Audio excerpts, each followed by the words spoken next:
ದೇವರ ನಾಮಕ್ಕೆ ಸ್ತೋತ್ರವಾಗಲಿ. ಯೇಸು ಕ್ರಿಸ್ತನ ಹೆಸರಿನಲ್ಲಿ ನಿಮ್ಮನ್ನು ನಾನು ವಂದಿಸ್ತಾ ಇದ್ದೇನೆ.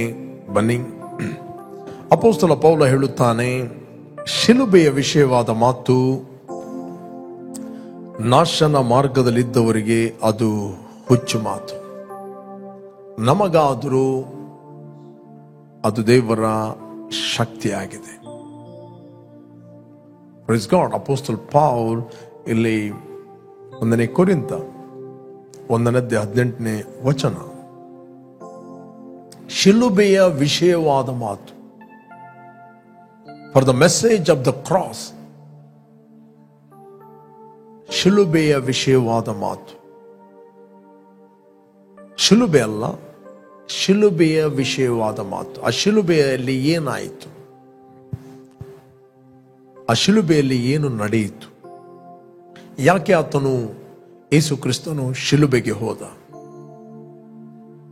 ಯಾಕೆ ಆತನು ಶಿಲುಬೆಯಲ್ಲಿ ಬೇಕಾಗಿತ್ತು.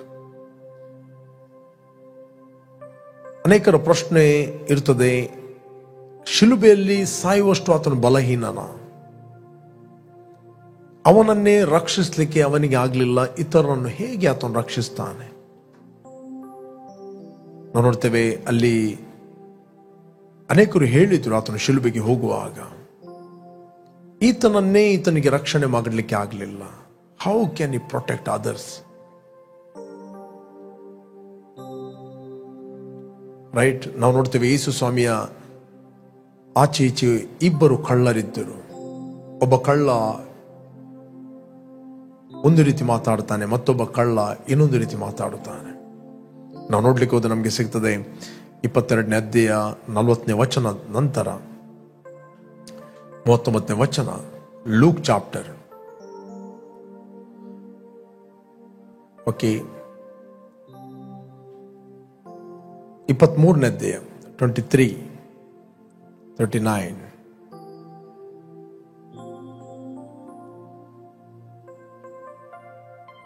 ತೂಗು ಹಾಕಿದ್ದ ಆ ದುಷ್ಕರ್ಮಿಗಳಲ್ಲಿ ಒಬ್ಬನು ಆತನನ್ನು ದೂಷಿಸಿ, ನೀನು ಬರಬೇಕಾದ ಕ್ರಿಸ್ತನಲ್ಲವೇ, ನಿನ್ನನ್ನು ರಕ್ಷಿಸಿಕೋ, ನಮ್ಮನ್ನು ರಕ್ಷಿಸು ಎಂದು ಹೇಳಿದ್ದಕ್ಕೆ ಒಬ್ಬ ಕಳ್ಳ ಹೇಳ್ತಾನೆ, ನೀನು ಬರಬೇಕಾದ ಕ್ರಿಸ್ತನಲ್ಲವೇ, ನಿನ್ನನ್ನು ರಕ್ಷಿಸಿಕೋ, ನಮ್ಮನ್ನು ರಕ್ಷಿಸು ಎಂದು ಹೇಳಿದ್ದಕ್ಕೆ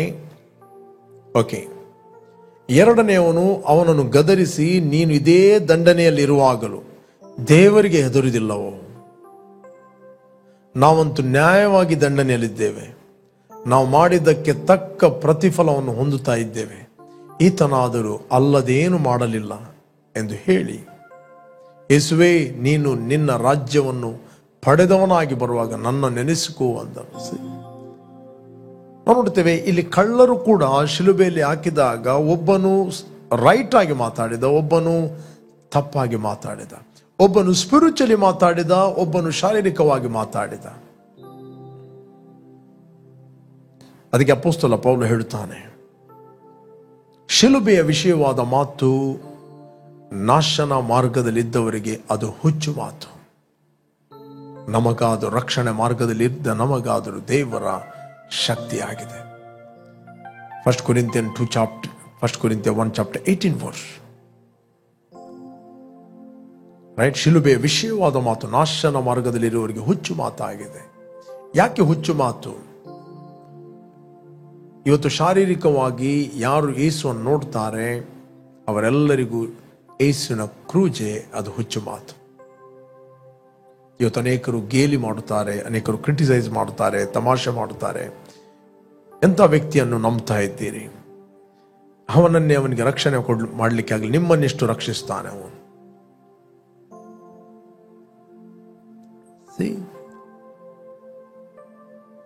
ರಕ್ಷಣೆಯ ಮಾರ್ಗದಲ್ಲಿರುವವರಿಗೆ ನಮಗಾದರೂ ದೇವರ ಶಕ್ತಿ, it the power of God. ಮುಂದೆ ಅಪೊಸ್ತಲ ಪೌಲ ಹೇಳುತ್ತಾನೆ ಅಲ್ಲಿ 19ನೇ ವಚನದಲ್ಲಿ, ಜ್ಞಾನಿಗಳ ಜ್ಞಾನವನ್ನು ನಾಶ ಮಾಡುವೆನು, ವಿವೇಕಿಗಳ ವಿವೇಕವನ್ನು ನಿರಾಕರಿಸುವೆನು ಎಂಬುದಾಗಿ ಶಾಸ್ತ್ರೋಕ್ತಿ ಉಂಟಲ್ಲ. 20ನೇ ವಚನ, ಜ್ಞಾನಿಯಲ್ಲಿ, ಶಾಸ್ತ್ರಿಯಲ್ಲಿ, ಇಹಲೋಕದ ತರ್ಕವಾದಿಯಲ್ಲಿ ದೇವರು ಇಹಲೋಕ ಜ್ಞಾನವನ್ನು ಹುಚ್ಚುತನವಾಗಿ ಮಾಡಿದ್ದಾನಲ್ಲವೇ? ಹೇಗೆಂದರೆ ಲೋಕವು ಜ್ಞಾನವೆನಿಸುವ ಮಾರ್ಗದಿಂದ ದೇವರನ್ನು ತಿಳುಕೊಳ್ಳದೆ ಹೋದದ್ದು ದೇವರ ಜ್ಞಾನದ ಸಂಕಲ್ಪವೇ. ಹೀಗಾದ ಮೇಲೆ ಹುಚ್ಚು ಮಾತು ಎನಿಸಿಕೊಂಡಿರುವ ನಮ್ಮ ಪ್ರಸಂಗದಿಂದಲೇ ನಂಬುವವರನ್ನು ರಕ್ಷಿಸುವುದು ದೇವರಿಗೆ ಒಳ್ಳೆಯದೆಂದು ತೋಚಿತ್ತು.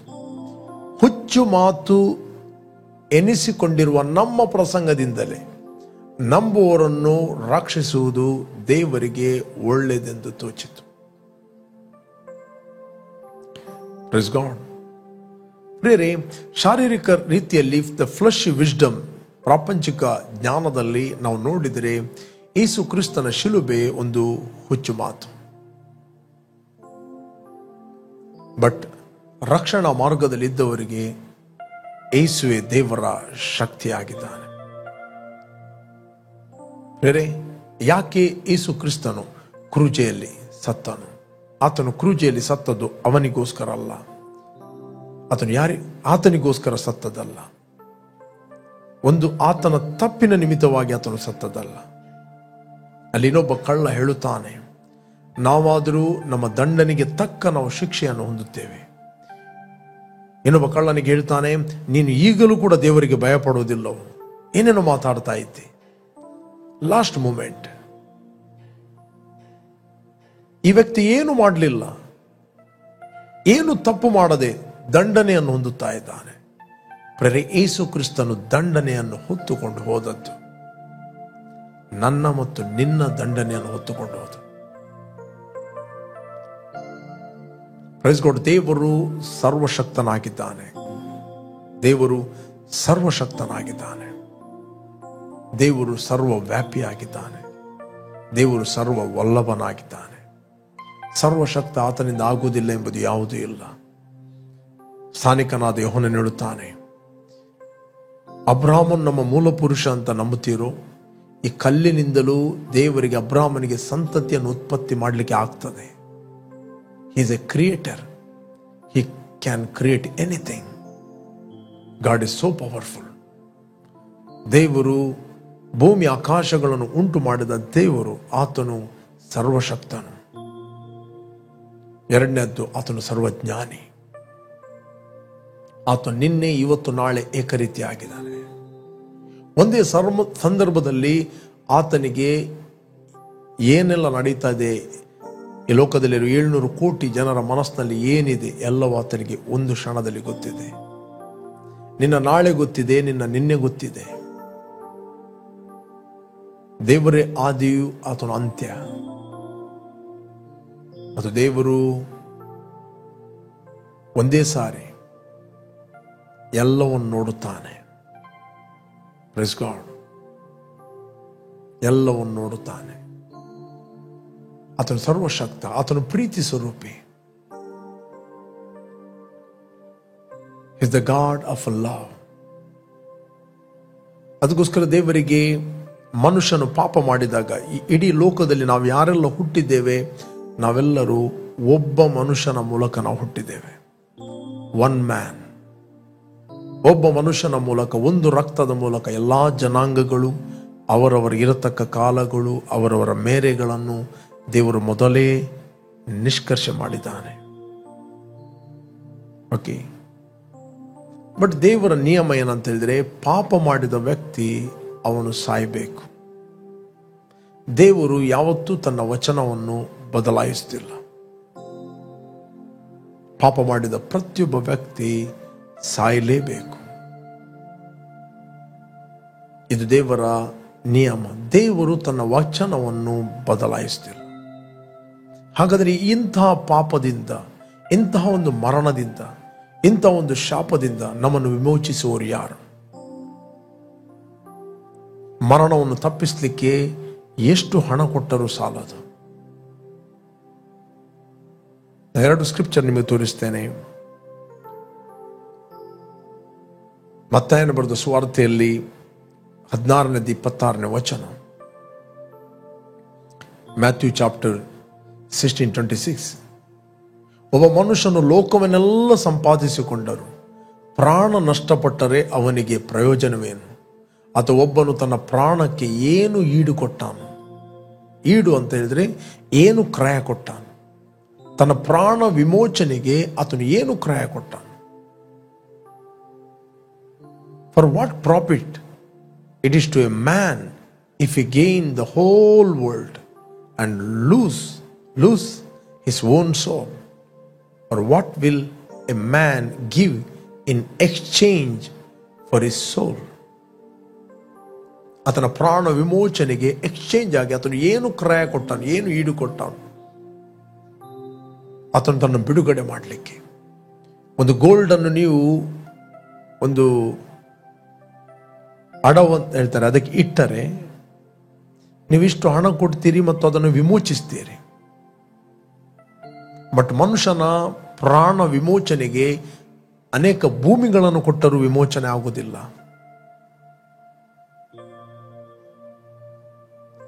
ಮರಣವನ್ನು ತಪ್ಪಿಸಲು ಎಷ್ಟು ಹಣ ಕೊಟ್ಟರೂ ಆಗೋದಿಲ್ಲ.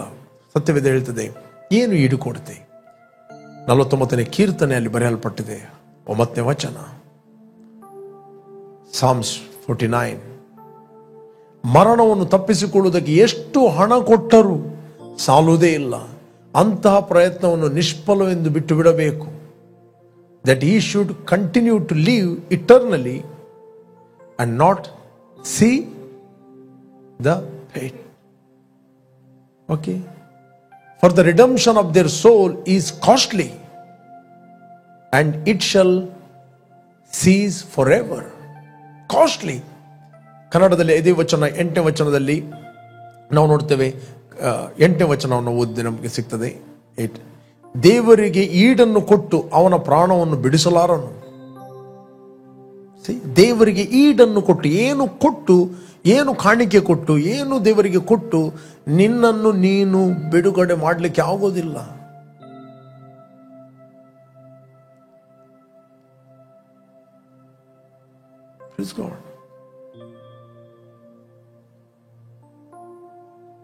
ಅದಕ್ಕೋಸ್ಕರ ದೇವರು ಲೋಕದ ಮೇಲೆ ಎಷ್ಟೋ ಪ್ರೀತಿಯನ್ನು ಮಾಡಿ, ನಮ್ಮ ಮೇಲೆ ಎಷ್ಟೋ ಪ್ರೀತಿಯನ್ನು ಮಾಡಿ, ಲೋಕ ಅಂತ ಹೇಳಿದ್ರೆ ಲೋಕದಲ್ಲಿರುವ ಪಾಪಿಗಳ ಮೇಲೆ, ಒಬ್ಬ ಮನುಷ್ಯನಿಂದ ಹುಟ್ಟಿದ್ದ ಜನರೇಷನ್ನ ಮೇಲೆ ದೇವರು ಎಷ್ಟೋ ಪ್ರೀತಿಯನ್ನು ಮಾಡಿ, ಒಂದು ಕಲ್ಲಿನಿಂದಲೂ ಸಂತಾನವನ್ನು ಉತ್ಪತ್ತಿ ಮಾಡಲು ಶಕ್ತನಾದ ದೇವರು, ಯಾವುದು ಇಲ್ಲದ ಸಂಗತಿಯಲ್ಲಿ ಇರುವಾಗಿ ಕರೆಯುವ ದೇವರು, ನಾವು ಪಾಪ ಮಾಡಿದ್ದೇವೆ ಅಂತ ಹೇಳಿಕೊಂಡು ನಮ್ಮನ್ನು ಆತನು ಬಿಡಲಿಲ್ಲ, ನಮ್ಮನ್ನು ಪ್ರೀತಿ ಮಾಡಿದ್ದಾನೆ. ಬಟ್ ಆತನು ತನ್ನ ವಚನವನ್ನು ಬದಲಾಯಿಸಲಿಲ್ಲ. ಆ ಮಹಿಮೆಯ ಪದವಿಯನ್ನು ಬಿಟ್ಟು ಯಾವ ಕಾಣುವ ಲೋಕ, ಕಾಣದ ಲೋಕ ಯಾರ ಮುಖಾಂತರ ಉಂಟಾಯಿತೋ ಆ ವ್ಯಕ್ತಿ ಒಬ್ಬ ಮನುಷ್ಯನಾದ. ಅದಕ್ಕೋಸ್ಕರ ಫಿಲಿಪಿಯನ್ಸ್ 2:6 ಹೇಳ್ತದೆ. ಫಿಲಿಪಿಯನ್ಸ್ 2:6 ನಾವು ಓದಿದ್ರೆ ನಮಗೆ ಸಿಗ್ತದೆ. ಫಿಲಿಪಿಯನ್ 2:6 ಆತನು ದೇವ ಸ್ವರೂಪನಾಗಿದ್ದರೂ ದೇವರಿಗೆ ಸರಿಸಮಾನನಾಗಿರುವುದೆಂಬ ಆತನು ದೇವ ಸ್ವರೂಪನಾಗಿದ್ದರೂ ದೇವರಿಗೆ ಸರಿಸಮಾನನಾಗಿರುವುದೆಂಬ ಅಮೂಲ್ಯ ಪದವಿಯನ್ನು ಬಿಡಲೋಲ್ಲೆನು ಎಂದೆನಿಸದೆ ತನ್ನನ್ನು ಬರಿದು ಮಾಡಿಕೊಂಡು ದಾಸನ ರೂಪವನ್ನು ಧರಿಸಿಕೊಂಡು ಮನುಷ್ಯರಿಗೆ ಸದೃಶನಾದನು. ಓಕೆ, ನೆಕ್ಸ್ಟ್ ಹೇಳ್ತದೆ 8ನೇ ವಚನ. ಹೀಗೆ ಆತನು ಆಕಾರದಲ್ಲಿ ಮನುಷ್ಯನಾಗಿ ಕಾಣಿಸಿಕೊಂಡಿದ್ದಾಗ ತನ್ನನ್ನು ತಗ್ಗಿಸಿಕೊಂಡು ಮರಣವನ್ನು, ಅಂದರೆ ಶಿಲುಬೆಯ ಮರಣವನ್ನಾದರೂ ಹೊಂದುವಷ್ಟು ವಿಧೇಯನಾದನು. ಈ ಕಾರಣದಿಂದ ದೇವರು ಆತನನ್ನು ಅತೀ ಉನ್ನತ ಸ್ಥಾನಕ್ಕೇರಿಸಿ ಎಲ್ಲಾ ಹೆಸರುಗಳಿಗಿಂತ ಶ್ರೇಷ್ಠವಾದ ಹೆಸರನ್ನು ಆತನಿಗೆ ದಯಪಾಲಿಸ್ತಾನೆ. ಆದ್ದರಿಂದ ಸ್ವರ್ಗ, ಮೃತ್ಯ, ಪಾತಾಳಗಳಲ್ಲಿರುವವರೆಲ್ಲರೂ ಯೇಸುವಿನ ಹೆಸರಿನಲ್ಲಿ ಅಡ್ಡ ಬಿದ್ದು ಯೇಸು ಕ್ರಿಸ್ತನನ್ನು ಒಡೆಯನೆಂದು ಪ್ರತಿಜ್ಞೆ ಮಾಡಿ ತಂದೆಯಾದ ದೇವರಿಗೆ ಘನವನ್ನು ಸಲ್ಲಿಸುವರು. ಇಲ್ಲಿ ದೇವರ ವಾಕ್ಯ ಹೇಳ್ತದೆ, ಯೇಸು ಕ್ರಿಸ್ತನು 100% ಆತನು ಮನುಷ್ಯನಾದನು. 100% ಆತನು ಮನುಷ್ಯನಾಗಿ ಲೋಕಕ್ಕೆ ಬಂದ. ಯಾಕೆ? ನಾವು ಸಾಯಬೇಕಾದ ಜಾಗದಲ್ಲಿ ಆತನು ದೇವರಾಗಿ ಬರಲಿಲ್ಲ. ಆತನು 100% ಮನುಷ್ಯನಾಗಿ ನಮ್ಮ ಸ್ಥಾನವನ್ನು ಆತನು ತೆಗೆದುಕೊಂಡ. ನಮ್ಮ ಮೇಲಿದ್ದ ತೀರ್ಪನ್ನು ಆತನು ಶಿಲುಬೆಯಲ್ಲಿ ಮರಣ ದಂಡನೆಯನ್ನು ತಾನು ತೆಗೆದುಕೊಂಡ. ಆ ಶಿಲುಬೆಯಲ್ಲಿ ಎಲ್ಲವೂ ಎಕ್ಸ್ಚೇಂಜ್ ಆಯಿತು. ಇಡೀ ಲೋಕದ ಜನರ ಎಷ್ಟು ಪಾಪ ಇದೆ, ಆ ಪಾಪವನ್ನು ಆತನು ಶಿಲುಬೆಯಲ್ಲಿ ತನ್ನ ಮೇಲೆ ತೆಗೆದುಕೊಂಡ. ಆ ಪಾಪಗೋಸ್ಕರ ಆತನು ಮರಣ ದಂಡನೆಯನ್ನು ಅನುಭವಿಸಿದ. ಆತನು ಶಾಪವಾದ, ಆತನು ಪಾಪವಾದ. ಎಲ್ಲಿ ಪಾಪ ಇದೆ ಅಲ್ಲಿ ದುರಾತ್ಮಗಳ ಆಡಳಿತ ನಡೀತದೆ. ಯಾಕಂದ್ರೆ ದುರಾತ್ಮಗಳಿಗೆ ಅಲ್ಲಿ ನ್ಯಾಯಬದ್ಧವಾದ ಅಧಿಕಾರ ಇರುತ್ತದೆ, ಆ ಮನುಷ್ಯನನ್ನು ಪೀಡಿಸಲು, ಗುಲಾಮತನಕ್ಕೆ ನಡೆಸಲು. ಯಾವಾಗ ಯೇಸು ಸ್ವಾಮಿ ಕ್ರೂಜೆಯಲ್ಲಿ ಆತನು ಶಿಲುಬೆಯಲ್ಲಿ ನಮ್ಮ ದಂಡನೆಯನ್ನು ಹೊತ್ತುಕೊಂಡ, in the realm of the spirit, ಆತ್ಮಿಕ ಲೋಕದಲ್ಲಿ ಎಲ್ಲ ದುರಾತ್ಮಗಳು ಆತನು ಅಟ್ಯಾಕ್ ಮಾಡಿದವು. ಮರಣವು ಆತನು ಅಟ್ಯಾಕ್ ಮಾಡಿತು. ಎಲ್ಲ ಪಾಪವನ್ನು ತನ್ನ ಮೇಲೆ ತೆಗೆದುಕೊಂಡು ಕಡೆಗೆ ಒಂದು ಮಾತು ಹೇಳಿದ, ತೀರಿತು, ಫಿನಿಶ್ಡ್. ಪಾಪಕ್ಕೆ ಪರಿಹಾರ ಆಯಿತು.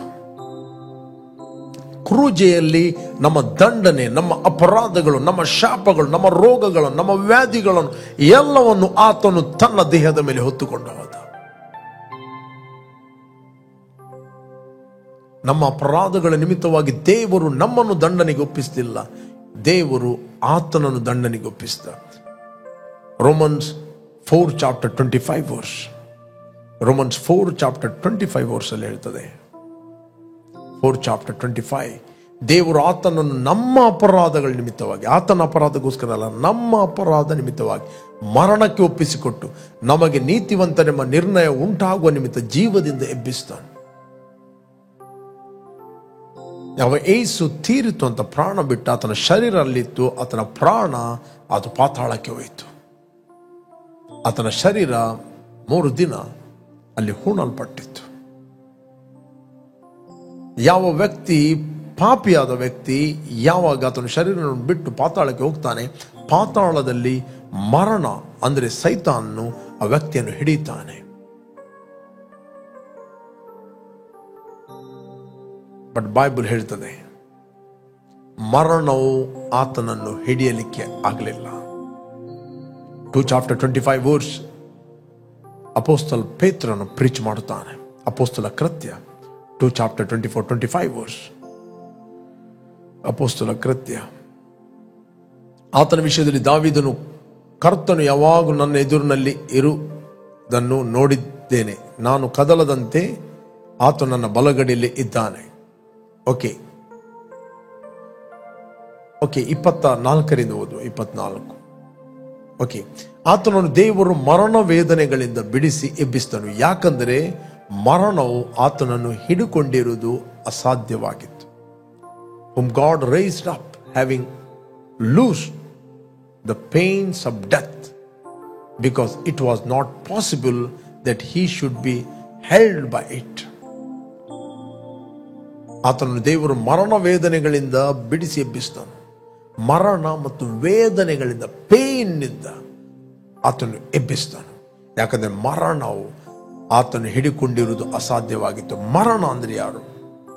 ಸೈತಾನನ ಹೆಸರು ಮರಣದ ಅಧಿಕಾರಿ. ಇಬ್ರಿಯರಿಗೆ ಬರೆದ 2ನೇ ಅಧ್ಯಾಯ 14ನೇ ವಚನ ಹೇಳ್ತದೆ, ಇಬ್ರೂಸ್ 2 ಚಾಪ್ಟರ್ 14 ವರ್ಸ್, ಇದಲ್ಲದೆ ಮಕ್ಕಳು ರಕ್ತ ಮಾಂಸದ ದಾರಿಗಳಾಗಿರುವುದರಿಂದ ಆತನು ಅವರಂತೆ ಆದನು, ತನ್ನ ಮರಣದಿಂದಲೇ ಮರಣಾಧಿಕಾರಿಯನ್ನು ಅಂದರೆ ಸೈತಾನನ್ನು ಅಡಗಿಸಿ ಬಿಡುವುದಕ್ಕೂ ಮರಣ ಭಯದ ದೆಸೆಯಿಂದ ತಮ್ಮ ಜೀವಮಾನದೆಲ್ಲ ದಾಸತ್ವದೊಳಗಿದ್ದವರನ್ನು ಬಿಡಿಸುವುದಕ್ಕೂ ಅವರಂತೆ ರಕ್ತ ಮಾಂಸಧಾರಿಯಾದನು. ಪ್ರೇರೆ, ಯಾವ ವ್ಯಕ್ತಿ ಯೇಸು ಕ್ರಿಸ್ತ ನನಗೋಸ್ಕರ ಕಲ್ವಾರಿ ಕ್ರೂಜೆಯಲ್ಲಿ ಸತ್ತಿದ್ದಾನೆ, ಯಾವಾಗ ನೀವು ಕ್ರೂಜೆಯಲ್ಲಿ ಏನು ನಡೆಯಿತು ಈ ಸಂದೇಶವನ್ನು ಕೇಳಿದಾಗ ಅದಕ್ಕೆ ನಿಮಗೆ ವಿಮೋಚನೆ ಆಗುತ್ತದೆ. 1ನೇ ಅಧ್ಯಾಯ 18ನೇ ವಚನದಲ್ಲಿ ನಾವು ಓದಿದೆವು, ನಾಶನ ಮಾರ್ಗದಲ್ಲಿದ್ದವರಿಗೆ, ಶಿಲುಬೆಯ ವಿಷಯವಾದ ಮಾತು ನಾಶನ ಮಾರ್ಗದಲ್ಲಿ ಇದ್ದವರಿಗೆ ಹುಚ್ಚು ಮಾತಾಗಿದೆ, ರಕ್ಷಣಾ ಮಾರ್ಗದಲ್ಲಿ ಇದ್ದವರಾದ ನಮಗಾದರೂ ದೇವರ ಶಕ್ತಿ ಆಗಿದೆ. ಯೇಸು ಕ್ರಿಸ್ತನು ಸತ್ತನು, ಹೂಣಲ್ಪಟ್ಟನು, 3ನೇ ದಿನ ಪುನರುತ್ಥಾನಾದನು. ಯಾವಾಗ ನಾವು ನಂಬುತ್ತೇವೆ ನಮ್ಮ ಪಾಪಗಳು ಪರಿಹಾರವಾಗಿ ನಾವು ಮರಣದಿಂದ ಪಾರಾಗಿ ನಾವು ಜೀವಕ್ಕೆ ಸೇರುತ್ತೇವೆ. ಈಗ ದುರಾತ್ಮಗಳಿಗೆ, ರೋಗಗಳಿಗೆ, ವ್ಯಾಧಿಗಳಿಗೆ ನ್ಯಾಯಬದ್ಧವಾದ ಅಧಿಕಾರ ನಮ್ಮ ಮೇಲೆ ಇಲ್ಲ. ಸೈತಾನನು ತನ್ನ ನ್ಯಾಯಬದ್ಧವಾದ ಅಧಿಕಾರವನ್ನು ಕಳಗೊಂಡಿದ್ದಾನೆ. ಇವತ್ತು ನಮಗೆ ರಕ್ಷಣೆ ಆಗುವಂಥದ್ದು ಕೇವಲ ನಂಬಿಕೆಯ ಮೂಲಕ. ಆತನು ಕ್ರೂಜೆಯಲ್ಲಿ ಮುಗಿಸಿದ ಕೆಲಸದ ಮೇಲೆ ನಂಬಿಕೆಯ ಮೂಲಕ ನಮ್ಮ ಪಾಪಗಳು ಪರಿಹಾರವಾಗ್ತವೆ. ನೀನು ನಂಬುವುದಿಲ್ಲ, ನಿನ್ನ ಪಾಪಗಳು ಹಾಗೆ ಇರ್ತವೆ. ಸೈತಾನ ಒಂದು ಕೆಲಸ ಮಾಡುತ್ತಾನೆ, ಆತನು ಮಾಡಿದ ಕೆಲಸವನ್ನು ನೀವು ನಂಬದಂತೆ, ಅನೇಕರು ನಂಬದಂತೆ ಆತನು ಮಂಕು ಮಾಡುತ್ತಾನೆ. ಈ ಲೋಕದ ಅಧಿಪತಿಯು ನಂಬಿಕೆಯಿಲ್ಲದವರ ಮನಸ್ಸನ್ನು ಮಂಕು ಮಾಡಿದ್ದಾನೆ. ಯಾಕೆ? ಸ್ವಾರ್ಥೆಯ ಪ್ರಕಾಶವು ಅವರಿಗೆ ಉದಯವಾಗಬಾರದೆಂದು. ನೀವು ನಂಬಬೇಕಾದರೆ ಆ ಕ್ರೂಜೆಯಲ್ಲಿ ಆತನು ಏನು ಮಾಡಿದ? ಆ ಕ್ರೂಜೆಯಲ್ಲಿ ನನ್ನ ಪಾಪಗಳನ್ನು ಆತನು ಹೊತ್ತುಕೊಂಡೋದ. ಆತನು ಹೂಣಲ್ಪಟ್ಟ, ಆತನು 3ನೇ ದಿನ ಪುನರುತ್ಥಾನಾದ. ನೀವು ಯಾವಾಗ ಸಂದೇಶವನ್ನು ಕೇಳುತ್ತೀರಿ, ನಿಮ್ಮ ಹ್ಯೂಮನ್ ಸ್ಪಿರಿಟ್ ಮರಣದ ದಾಸತ್ವದೊಳಗಿಂದ ಬಿಡುಗಡೆ ಆಗಿ ದೇವರ ರಾಜ್ಯದಲ್ಲಿ ಹುಟ್ಟುತ್ತಾನೆ. ಅದಕ್ಕೋಸ್ಕರ ಬೈಬಲ್ ಹೇಳ್ತದೆ, ಆತ ನಮ್ಮನ್ನು ಅಂಧಕಾರದ ದೊರೆತನದಿಂದ ಬಿಡುಗಡೆ ಮಾಡಿ ತನ್ನ ಕುಮಾರನ ರಾಜ್ಯದ ಒಳಗೆ ಸೇರಿಸಿದನು. ಆ ಕುಮಾರನಲ್ಲಿ ನಮ್ಮ ಪಾಪಗಳು ಪರಿಹಾರವಾಗಿ ನಮಗೆ ಬಿಡುಗಡೆ ಆಯಿತು. ಸ್ಪಿರಿಚುವಲಿ ನೀವು ಬಿಡುಗಡೆ ಆಗಿದ್ದೀರಿ. ನಿಮ್ಮ ಶರೀರ ಎಂಬ ಮನೆಯಲ್ಲಿ ನೀವು ವಾಸ ಮಾಡ್ತಾ ಇದ್ದೀರಿ. ಆದ್ದರಿಂದ ನಿಮ್ಮ ಆತ್ಮ, ಪ್ರಾಣ, ಶರೀರದ ಮೇಲೆ ಸೈತಾನಿಗೆ, ವ್ಯಾಧಿಗಳಿಗೆ ನ್ಯಾಯಬದ್ಧವಾದ ಅಧಿಕಾರ ಇಲ್ಲ. ಇಫ್ ಯು ಬಿಲೀವ್, ನೀವು ನಂಬುವುದಾದರೆ ಇಲ್ಲ. ಸೈತಾನಲ್ಲಿ ಇರುವಂಥ ಒಂದೇ ಒಂದು ಅಸ್ತ್ರ, ಅದು ಸುಳ್ಳು. ಆ ಸುಳ್ಳು ಏನು ಹೇಳ್ತೆ ಅಂತ ಹೇಳಿದ್ರೆ, ಶಿಲುಬೆಯ ವಿಷಯವಾದ ಮಾತು ಹುಚ್ಚು. Praise God. ಆ ಕುಮಾರನಲ್ಲಿ ನಮ್ಮ ಪಾಪಗಳು ಪರಿಹಾರವಾಗಿ ನಮಗೆ ಬಿಡುಗಡೆ ಆಯಿತು. ಪ್ರೇರೆ, ಯೇಸು ಕ್ರಿಸ್ತನು ಕ್ರೂಜೆಯಲ್ಲಿ ಏನು ಮಾಡಿದ್ದಾನೆ? ಅದು ನನಗೋಸ್ಕರ ಮಾಡಿದ್ದಾನೆ. ಆತನ ಕ್ರೂಜೆ, ಮರಣ, ಹೂಣಲ್ಪಡುವಿಕೆ, ಪುನರುತ್ಥಾನದ ಮೂಲಕ ಇವತ್ತು ನಾವು ದೇವರ ಮಕ್ಕಳಾಗಿ ನಾವು ಹುಟ್ಟಿದ್ದೇವೆ. We are born of God. ಇವತ್ತು ದೇವರ ಮಕ್ಕಳಾಗುವಂಥ ಅಧಿಕಾರ ನಮಗೆ ಕೊಟ್ಟಿದ್ದಾನೆ. We are the children of God. ದೇವರ ಆತ್ಮನು 24/7 ನಮ್ಮ ಒಳಗೆ ವಾಸ ಮಾಡುತ್ತಾನೆ. Because of his cross. ಆತನ ರಕ್ತದ ಮೂಲಕ ನಾವು ತೊಳೆಯಲ್ಪಟ್ಟ ಕಾರಣ ನಾವು ಪರಿಶುದ್ಧನಾದ ದೇವರಿಗೆ ಕ್ರಿಸ್ತನ ಕ್ರೂಜೆಯ ಮೂಲಕ ಪರಿಶುದ್ಧನಾದ ಮಕ್ಕಳಾಗಿ ನಾವು ಹುಟ್ಟಿದ್ದೇವೆ. ಇದು ಆತ್ಮಿಕವಾಗಿ ನಾವು ನೋಡುವುದಾದರೆ ಯೇಸು ಕ್ರಿಸ್ತನು ದೇವರಿಂದ ಬಂದ ನಮಗೆ ಶಕ್ತಿಯಾಗಿದ್ದಾನೆ. ನೀವು ಶಾರೀರಿಕ ಜ್ಞಾನದಿಂದ ನೋಡಿದರೆ ಅದು ಹುಚ್ಚು ಮಾತು. ಗ್ರೀಕರು ಜ್ಞಾನವನ್ನು ಹುಡುಕುತ್ತಾರೆ, ಯಹೂದ್ಯರು ಅದ್ಭುತಗಳನ್ನು ಹುಡುಕುತ್ತಾರೆ. ಗ್ರೀಕರಿಗೆ ಹುಚ್ಚು ಮಾತು, ಯಹೂದ್ಯರಿಗೆ ವಿಘ್ನ, ಒಂದು ತಡೆ. ನಮಗಾದರೂ, ದೇವರಿಂದ ಕರೆಯಲ್ಪಟ್ಟವರಾದ ನಮಗಾದರೂ, ಗ್ರೀಕರಾಗಲಿ ಯಹೂದ್ಯರಾಗಲಿ, ನಿನ್ನ ಬ್ಯಾಕ್ಗ್ರೌಂಡ್ ಏನೇ ಆಗಿರಲಿ, ಯೇಸು ಕ್ರಿಸ್ತನೇ ದೇವರ ಕಡೆಯಿಂದ ಬಂದ ನಮಗೆ ಜ್ಞಾನವೂ ಶಕ್ತಿಯೂ ಆಗಿದ್ದಾನೆ.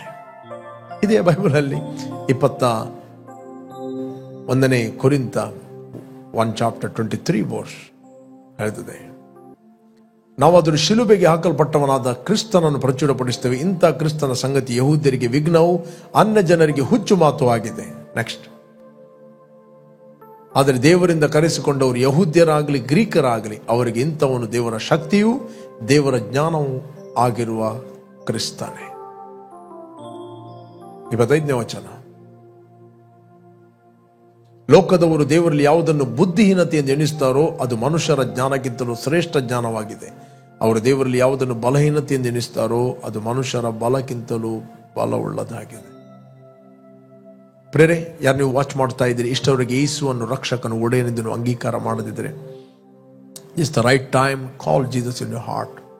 ನಿಮ್ಮ ಹೃದಯದಲ್ಲಿ ಕರೆಯಿರಿ. ಆತನು ಕ್ರೂಜೆಯಲ್ಲಿ ಮಾಡಿ ಮುಗಿಸಿದ ಕೆಲಸದ ಮೂಲಕ ನಿಮ್ಮ ಅಪರಾಧಗಳು ಪರಿಹಾರವಾಗಿ ನಿಮಗೆ ಬಿಡುಗಡೆ ಆಗಿದೆ. Let's pray. Thank you Lord. ಭೂಮಿ ಆಕಾಶಗಳನ್ನು ಉಂಟು ಮಾಡಿದ ಸರ್ವಶಕ್ತನಾದ ನನ್ನ ತಂದೆ ಯೇಸು, ನನ್ನ ನಾಮದಲ್ಲಿ ನಾವು ನಿನ್ನ ಸನ್ನಿಧಿಯಲ್ಲಿದ್ದೇವೆ. ಯೇಸುವೆ, ನೀನು ಸುರಿಸಿದ ರಕ್ತದ ಮೂಲಕ ನಮ್ಮ ಅಪರಾಧಗಳು ಪರಿಹಾರವಾಗಿ ನಮಗೆ ಬಿಡುಗಡೆ ಆಯಿತು. ನಾವು ಮರಣದಿಂದ ಪಾರಾಗಿ ನಾವು ಜೀವಕ್ಕೆ ಸೇರಿದ್ದೇವೆ.